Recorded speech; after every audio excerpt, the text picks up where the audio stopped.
Hello दोस्तों, कैसे हैं आप। आज की कहानी का नाम है पीहर। गरिमा जैसे ही बस स्टैंड पर पहुंची, सबसे पहले उसने 1 किलो बतासे खरीदे, फिर कुछ सोच कर 2 दर्जन केले भी खरीद लिए।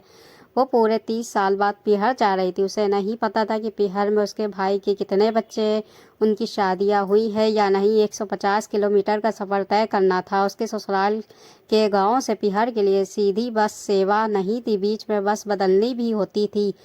मगर इतने वर्षों बाद भी गरिमा को सब याद था। पीहर का रास्ता भला कोई भूलता है क्या। गरिमा को तो बीच में पड़ने वाले हर गांव के नाम भी याद थे। बस में बैठते ही गरिमा ने महसूस किया जैसे उड़न खटोले पर बैठ गई है। मन कर रहा था उड़कर सब बस कुछ देर में उसे पीहर की नगरी पहुंचा दे। बस चल पड़ी, तब गरिमा ने अपना बड़ा सा थैला सड़का कर पैरों के बीच में रख लिया। बहुत बड़ा खजाना जो थैले में था। 2-3 किलो बेर थे जो गरिमा ने अपने खेत में तोड़कर पीहर ले जाने के लिए इकट्ठा किए थे। थैले में 2 किलो के आसपास मूंगफली भी थी जो उसने अपने बड़े बेटे के ठेले से थोड़ी थोड़ी उठाकर इकट्ठा की थी। इतना सब कुछ होने के बाद उसने केले और बतासे भी खरीदे थे। मैके में उसका इकलौता भाई और उसका परिवार ही तो था। गरिमा को लगा इतना सामान पर्याप्त है। चलती बस में उसने थैले को खोल कर देखा। केले सही सलामत थे, वो सामान में सबसे ऊपर थे ताकि खराब ना होने पाए। गरिमा के 2 बेटे थे, दोनों की शादियां हो गई थी। बड़ा बेटा गांव में ही मूंगफली का ठेला लगाता था, छोटा बेटा मजदूरी करके अपना घर चला रहा था। गरिमा बड़े बेटे के साथ रह रही थी। 3 महीने पहले ही गरिमा के पति का देहांत हुआ था। लीवर खराब होने की वजह से उसकी मृत्यु हो गई थी। गरिमा अब विधवा थी। अब गरिमा की कलाइयों में चूड़ियां नहीं थी, पति ने खाट नहीं पकड़ी थी, चलते फिरते ही दुनिया से उठ गया था। आज वो 30 साल बाद पीहर जा रही थी, इसकी वजह भी पति ही था। उसने गरिमा पर बंदिश लगा दी थी कि वो भूल कर भी पीहर जाने की ना सोचे। वो पियक्कड़ था, पीते समय दिन और रात नहीं देखता था। जब गरिमा के भाई की शादी थी तब पी कर फैल फैल हो गया था। वरमाला के समय दुल्हन पक्ष की औरतों के साथ बदतमीजी करने के कारण उन औरतों ने उसे चप्पलों से पीट दिया था। पिटाई होने के बाद जब नशा कम हुआ तो वो बिफर गया। अपमान का बदला लेने के लिए गरिमा के पिता यानी अपने ससुर से बोला शादी कैंसिल करो। मगर गरिमा के पिता ने बिना दुल्हन बारात लौटाने से साफ इनकार कर दिया था। दूल्हे का जीजा था वो, इस कारण अपमान सह नहीं कर पाया। शादी बीच ही में छोड़ कर आ गया। आते ही गरिमा से बोला मेरे साथ रहना है तो अभी चल, वरना फिर मुझे भूल जाना।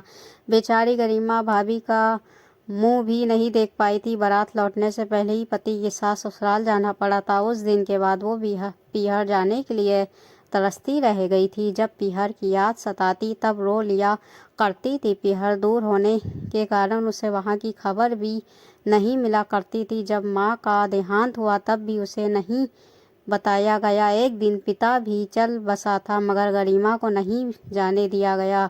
बस वो इतना जानती कि उसके पालन हार और माँ और बापू इस दुनिया में नहीं है। गाड़ी ने पहला गांव पार किया तो गरिमा को ऐसा लगा जैसे जिंदगी का एक पड़ाव पार कर लिया है। सफ़र को 2 घंटे हो चुके थे। गरिमा ने बस भी बदल ली थी। अब 3 गांव के बाद उसका गांव आने वाला था। इस उम्र में भी गरिमा का दिल धक धक करने लगा था। सीने में मैके के प्रति उठने वाली हुक ने आज पूरी तरह उथल पुथल मचा रखी थी। सेवांगों को काबू में करने में उसे दिक्कत हो रही थी। फिर ज्यों ही बस मैके में रुकी, झट से गरिमा नीचे उतर आई। बस स्टैंड आज भी गांव के बाहर की तरफ ही था, इस कारण उसे अब कुछ दूर पैदल चलना था। गांव की मिट्टी की खुशबू ने गरिमा को भाव विभोर कर दिया। कच्चे रास्ते पर वो बैठकर मिट्टी को छूने लगा, उसमें उंगलियों से लीक खींचने लगी। ऐसे लग रहा था जैसे अनपढ़ गरिमा उस पर अत्याचार करके कहीं कह रही हो माँ मैं आ रही हूँ। गरिमा बिटिया कहाँ बैठ गई, शाम होने को आजा घर चले। अचानक उसे लगा जैसे बापू ने उसे पुकारा। वो झट से खड़ी होकर बोली आई बापू, मगर चारों ओर नज़र फैलाने के बाद भी उसे बापू कहीं नज़र नहीं आया। उसने हंसकर माथे पर हल्की सी थाप लगाई, फिर बोली पागल। कुछ दूर ही चली थी कि फिर उसे एक आवाज़ सुनाई दी, गरिमा आ जा झूला झूले। झूल ले। गरिमा ने पहचाना, ये तो कविता की आवाज़ थी, बचपन की खास सहेली थी उसकी। उसने चारों तरफ देखा तो उसे नीम का पुराना पेड़ दिखाई दिया। वो हृदय के आगे मजबूर होकर पेड़ के पास पहुंची, फिर उसके मोटे तने पर हाथ फिराने लगी। पेड़ के ऊपर आ जा गरिमा, इधर देख, मैं यहाँ हूँ। दोबारा उसे कविता की आवाज़ सुनाई दी। वो ऊपर देखते हुए पेड़ों की शाखाओं को सुनी आंखों से निहारने लगी। वो फिर से आगे बढ़ने लगी। उसने देखा गांव में अब पहले की तरह कच्चे घर नहीं रहे।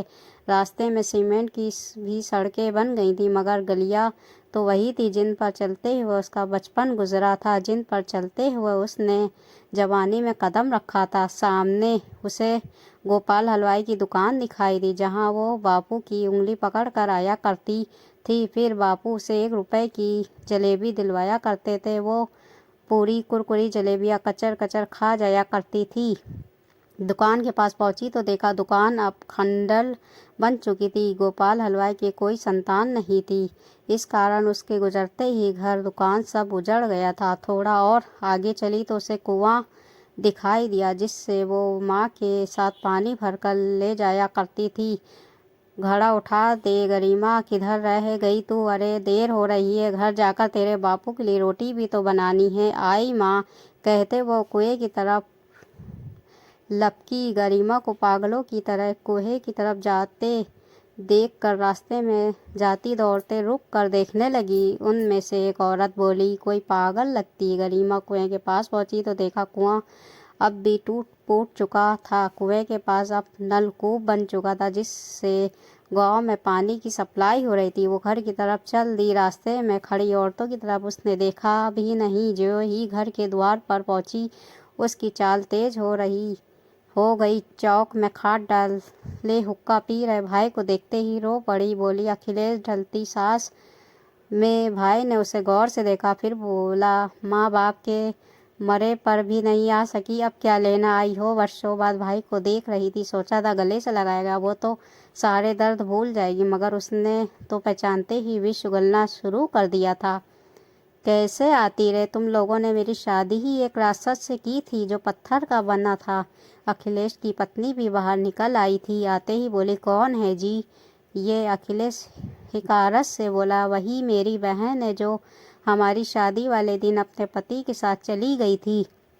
आज 30 बरस बाद लौटी है, ये देखने के लिए कि हम लोग जिंदा हैं या मर गए। वो रो पड़ी, बोली, इतना कड़वा मत बोल भाई, सहन नहीं होता। 2 घड़ी के लिए आई हूँ, सुबह वापस चली जाऊंगी। रात को 2 रोटियां खिला देना, बस इतना सामान रख ले। और जली कटी सुनाने से पहले ये भी बता दे कि मैं तो जेल में थी, जहाँ मेरी मर्जी नहीं चलती थी, मगर तू तो आ सकता था ना, इतना देखने के लिए कि आ जाता कि जी रही हूँ या मर गई। भाई बेरुखी से बोला, हमारे लिए तो उसी दिन मर गई थी जब तेरे पति ने मेरी शादी में भखेड़ा खड़ा किया था। उसके बाद तुझे लेकर चला गया था। अगर वो तुझे राक्षस लगता था तो उसके साथ ना जाती, तुम्हारी दूसरी शादी करवा देते। वो उदास होकर बोली, तुझे याद नहीं क्या? दादी क्या कहा करती थी कि लड़की की सिर्फ एक ही शादी होती है, उसकी दूसरी शादी तो शमशान भूमि में होती है। 2 बच्चों को लेकर मैं कहाँ जाती? वो जैसा भी था मेरा पति था, ये ज़िंदगी तो उसी के साथ काटनी थी।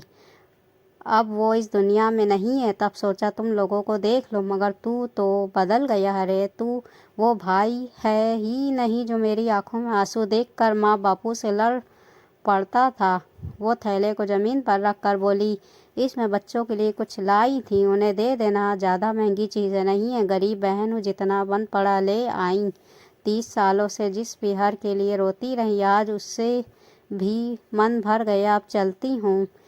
ईश्वर तुझे हमेशा खुश रखे। वो जाने के लिए मुड़ी ही थी कि अखिलेश बोल पड़ा, दीदी। गरिमा के कदम रुक गए। वो चलकर गरिमा के पास पहुंचा तो गरिमा ने मुड़कर उसी की तरफ डूबते सूरज की रोशनी में देखा। वो कोई अजनबी नहीं था, उसी का छोटा भाई अखिलेश था, जिसे कभी उसने गोद में खिलाया था। फिर वो खुद को नहीं रोक सकी, रोते उसके गले से लिपट गई। फिर दोनों एक साथ रो पड़े। उन्हें रोते देखकर अखिलेश के बच्चे और पत्नी भी अपने आंसुओं को नहीं रोक सके। फिर सारे गिले शिकवे आंसुओं में बह गए। उसके बाद करीमा 10 दिन बिहार में रही, जी भर के बाबुल की गलियों में घूमी।